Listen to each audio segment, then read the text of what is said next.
मैं Narendra Kumar Sharma, associate professor history, Government College Devgarh, district Rajsamand. प्रिय छात्रों, आज हम आधुनिक भारत का इतिहास बीए द्वितीय वर्ष के प्रथम प्रश्न पत्र के आखिरी अध्याय 1857 की क्रांति या 1857 का जो घटनाक्रम है उसके स्वरूप को लेकर आपके साथ चर्चा करेंगे इस व्याख्यान के माध्यम से। मित्रों, ये बड़ा ज्वलंत विषय है। 1857 की क्रांति बहुत ज्वलंत विषय है। ये घटना जिस समय हुई थी उस समय जितनी महत्वपूर्ण थी उससे भी अधिक महत्वपूर्ण ये आज है, वर्तमान में है। इसका जो महत्व है वो शब्दों में व्यक्त करना मुश्किल होता जा रहा है। जैसे हम इस घटना को नाम क्या दें? 10 मई 1857 को सैनिकों ने एक घटनाक्रम को अंजाम दिया। उन्होंने ब्रिटिश साम्राज्य के खिलाफ, जो कंपनी का साम्राज्य था उसके खिलाफ विद्रोह का बिगुल फूंक दिया और भारत के विभिन्न हिस्सों में इस चिंगारी ने आग का रूप धारण कर लिया। जगह जगह पर, कहीं छोटे पैमाने पर और कहीं व्यापक पैमाने पर इस घटना का प्रभाव हमें दिखाई देता है। न केवल दिल्ली के आसपास अपितु लगभग संपूर्ण उत्तरी भारत में तो ये इसका जो स्तर था, इसका जो स्वरूप था वो बड़ा व्यापक था और हम इसके स्वरूप को लेके कह सकते हैं कि ये जो जन आंदोलन था, जन विद्रोह था और इसमें राष्ट्रीयता की भी झलक हमें दिखाई देती है। लेकिन इतिहासकारों के विभिन्न वर्गों में इस इशू को लेकर, इस विषय को लेकर आज भी मतभेद हैं। कुल मिलाकर आज भी हम इस घटना को एक सर्वमान्य स्वरूप प्रदान नहीं कर पाए हैं। जो या इतिहास जगत 1857 की क्रांति के स्वरूप को लेकर आज भी, जबकि इस घटना को हुए लगभग 150 वर्षों से भी अधिक व्यतीत हो चुके हैं, उसके उपरांत भी हम इसे कोई एक निश्चित स्वरूप प्रदान नहीं कर पाए हैं। जो पाश्चात्य दृष्टिकोण से सोचने वाले इतिहासकार हैं, जो साम्राज्यवादी दृष्टिकोण से लिखने वाले इतिहासकार हैं, वो इसे सैनिक विद्रोह का नाम देते हैं और जो राष्ट्रीय दृष्टिकोण से इतिहास को लिखने वाले हैं, इतिहास को सोचने वाले हैं, इतिहास का अध्ययन करने वाले हैं, अध्येता हैं, वो इसे भारत की स्वतंत्रता का युद्ध कहते हैं। तो कुल मिलाकर हम इसके स्वरूप को लेकर विभिन्न इतिहासकारों के द्वारा जो मत प्रतिपादित किए गए हैं, अपने अपने उन मतों को लेकर और उन मतों के प्रति जो तर्क उन्होंने प्रस्तुत किए हैं, इनका विश्लेषण हम इस व्याख्यान के माध्यम से करेंगे।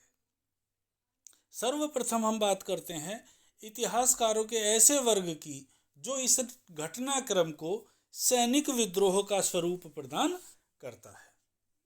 सर जॉन लॉरेंस और सीले, इनके अनुसार 1857 का जो विद्रोह था, 1857 का जो घटनाक्रम था, वो पूर्णतया सैनिक विद्रोह था। कंपनी की नीतियों के प्रति, सेना में दीर्घ काल से, लंबे समय से असंतोष व्याप्त था। और इस असंतोष में जो चर्बी वाले कारतूस थे, उन्होंने आग में घी का काम किया, बारूद में चिंगारी का काम किया। कुछ भारतीय राज्य इसमें सम्मिलित अवश्य हो गए थे, परंतु ये राज्य ऐसे थे जिन राज्यों को लॉर्ड डलहौजी ने अपनी साम्राज्यवादी लिप्सा या साम्राज्यवादी नीति के तहत अंग्रेजी राज्य में या कंपनी के राज्य में सम्मिलित कर लिया था। इन इतिहासकारों का ये मानना है कि इस विद्रोह में भारतीय नागरिकों ने सेना के साथ कोई सहयोग नहीं किया, और इसी आधार पर सर जॉन लॉरेंस, सीले और पी.ई. रॉबर्ट्स ने इस घटनाक्रम को या इस आंदोलन को या इस विद्रोह को सैनिक विद्रोह का स्वरूप प्रदान किया है। इतना लॉरेंस, सीले और रॉबर्ट्स इनके मतों के आधार पर या इनके तर्कों के आधार पर इस आंदोलन को सिर्फ सैनिक विद्रोह स्वीकार कर लेना उचित नहीं है। जो इन लोगों ने जो अपने मत के समर्थन में तर्क दिए वो थे कि विद्रोह का प्रभाव केवल उत्तरी भारत तक सीमित था, और भारत का जो अधिकांश हिस्सा था वो इसमें प्रभावित नहीं रहा था। विशेष रूप से दक्षिण भारत में इसका कोई प्रभाव नहीं था। फिर इस विद्रोह में नरेशों ने भी भाग लिया था, जो अंग्रेजी प्रभुसत्ता के विरोधी थे, लेकिन इन नरेशों की जो संख्या थी वो नाम मात्र की थी, सीमित थी। इसी प्रकार इन इतिहासकारों का ये भी मानना है कि इस विद्रोह से किसान व आम लोगों ने अपने आप को दूर रखा, और साथ में ये भी कहते हैं कि इस विद्रोह को थोड़े से अंग्रेजी सैनिकों ने दबा दिया। तो इन सारे आधार पर, इन सारे तर्कों के आधार पर वो ये कहते हैं कि भाई ये मात्र कुछ सैनिकों का विद्रोह था और इसमें इसके अलावा और कोई चीज नहीं है। लेकिन ये जो धारणा है ये सिर्फ और सिर्फ कुछ पाश्चात्य इतिहासकारों की है। भारतीय सैनिकों में अधिकांश संख्या किसानों की ही थी। आज भी हम देखते हैं तो किसान वर्ग के अधिकांश जो संतति है वो भारतीय सेना में नौकरी करती है, और उस समय भी किसानों के पुत्र, कृषक पुत्र ही अधिकांश सेना में भर्ती हुआ करते थे। एक बात, और ये सेना में भर्ती होने के बाद ऐसा नहीं होता था कि भाई इनके अपने परिवार के साथ संबंध खत्म हो गए। अपने जो गांव के लोग हैं, जो कृषक वर्ग है, जो अधिकांश भारत का हिस्सा माना जाता है, उनके वो सारे अपने पुत्रों की, सैनिक पुत्रों की भावनाओं से अवगत थे, और इस विद्रोह में अवध और बुंदेलखंड के निवासियों ने बढ़ चढ़कर हिस्सा लिया था, और इस विद्रोह को दमन करने के लिए ब्रिटिश सरकार ने हजारों आम लोगों को दंडित किया था। ऐसा क्यों किया? अगर ये सिर्फ अंग्रेजी विद्रोह ही था तो भारतीय सामान्य नागरिकों को दंडित करने से क्या लाभ, या क्या कारण है, क्या पर्पज था? और कुछ अंग्रेज इतिहासकारों ने तो ये भी स्वीकार किया है कि विद्रोह में सैनिकों के अलावा आम लोगों ने भारी संख्या में हिस्सा लिया था। तो इन सारे तर्कों को अगर हम आधार मानते हैं तो सीले का, पी.ई. रॉबर्ट्स का और जॉन लॉरेंस का ये मानना कि ये सिर्फ सैनिक विद्रोह था, ये किसी भी दृष्टिकोण से उचित प्रतीत नहीं होता है। फिर एक अन्य सांप्रदायिक दृष्टिकोण से जो इतिहास को देखते थे। उनका ये मानना था कि ये जो विद्रोह है ये मुस्लिम षड्यंत्र मात्र है। ऐसा मानने वालों में sir James Outram, V.A. Smith जैसे प्रसिद्ध इतिहासकार थे। अपने विचारों के समर्थन में ये कहते थे कि यह जो विद्रोह है ये हिंदू शिकायतों की आड़ में एक मुस्लिम षड्यंत्र था। अंग्रेजों के आने से सबसे अधिक जो हानि है, इस तरीके से सोचने वाले जो इतिहासकार थे वो मानते थे कि अंग्रेजों के आगमन से जो हानि हुई है वो मुस्लिम वर्ग को हुई है और उन्होंने अपनी राजनीतिक सत्ता, राजनीतिक हस्ती खो दी है। और ये ही लोग अपनी राजनीतिक शक्ति को पुनः प्राप्त करना चाहते थे। परिणाम स्वरूप बहादुर शाह के नेतृत्व में इन्होंने ये इस घटना को अंजाम दिया। इस का दूसरा जो बेगम हजरत महल थी, जो निरंतर देसी नरेशों को इस घटनाक्रम से जोड़ रही थी। और उस समय कलकत्ता से छपने वाले जितने भी समाचार पत्र थे उनमें भी इसे मुस्लिम विद्रोह ही बताया है, मुस्लिम षड्यंत्र ही बताया है। विद्रोह में कूपलैंड जैसे लोगों का मानना है कि इस विद्रोह में बनारस के हिंदुओं का सहयोग ना के बराबर था। कूपलैंड तो ये भी लिखता है कि यह पूर्णतया मुसलमानों का विद्रोह है और इसी कारण से बनारस के हिंदुओं से डरने का कोई कारण नहीं है। और सर सैयद अहमद खान ने भी ये इस बात को स्वीकार किया है कि हिंदुओं की तुलना में मुसलमान हर प्रकार से अधिक असंतुष्ट थे और इसी कारण से अधिकांश जिलों में वो ज़्यादा विद्रोही थे। किंतु इस मत की पड़ताल करने पर यह पता चलता है कि ये भी सत्यता के बहुत ज़्यादा नज़दीक नहीं है। 1857 की क्रांति में देश में 1/3 मुसलमानों ने ही भाग लिया था।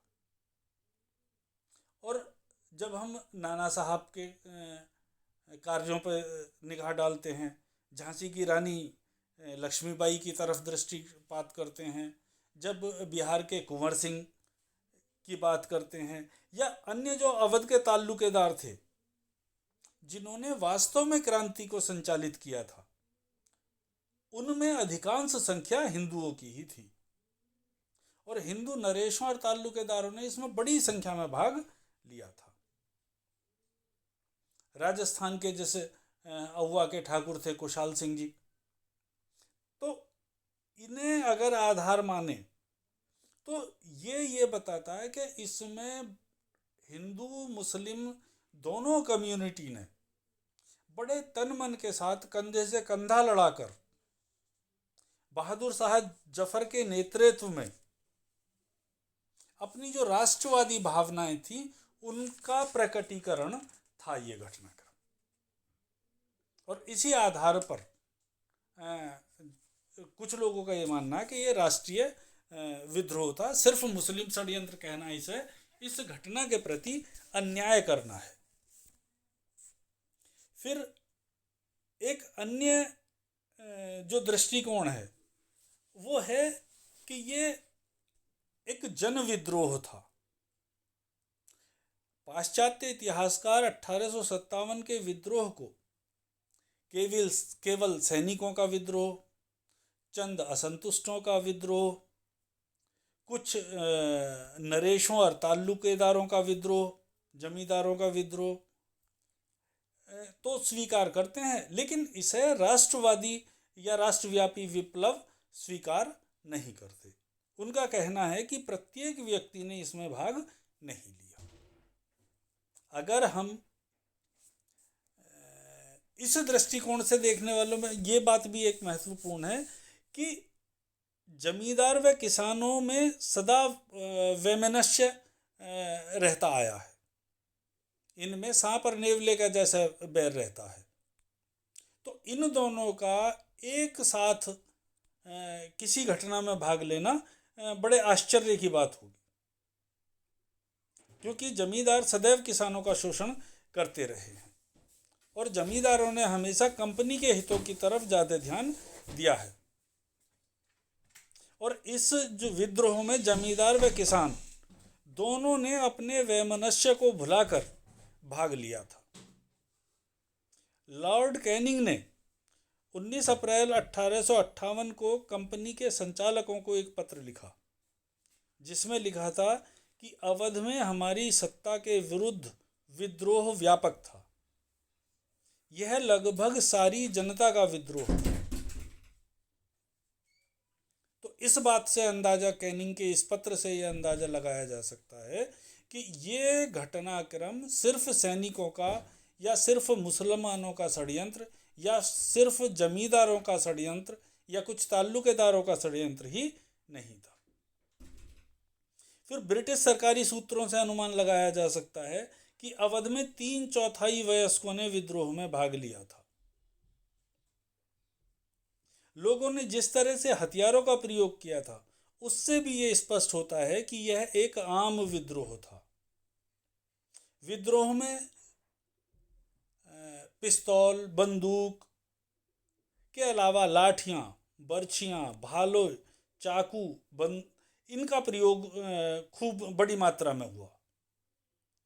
ये सामान्य तौर पे ये जो शस्त्र हैं, ये सिपाहियों के शस्त्र नहीं कहलाते, बल्कि ये आम लोगों के हथियार कहलाते हैं।